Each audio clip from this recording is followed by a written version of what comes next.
আসসালামু আলাইকুম। আজকে আমি গরুর মাংস রান্না করছি, প্রেসার কুকারে করি। এই যে মাংসের কালারটা কেমন হয়েছে দেখেন তো একটু। আলু দিয়ে গরুর মাংস রান্না করছি, দেখেন কি সুন্দর কালার হয়েছে, দেখছেন? দেখছেন কি সুন্দর কালার, একদম পারফেক্ট।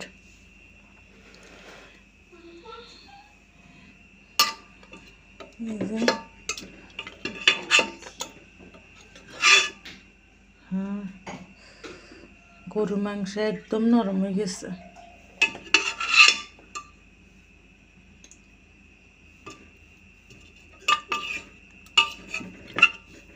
দেখছেন মাংস, যে মাংসটা একদম নরম।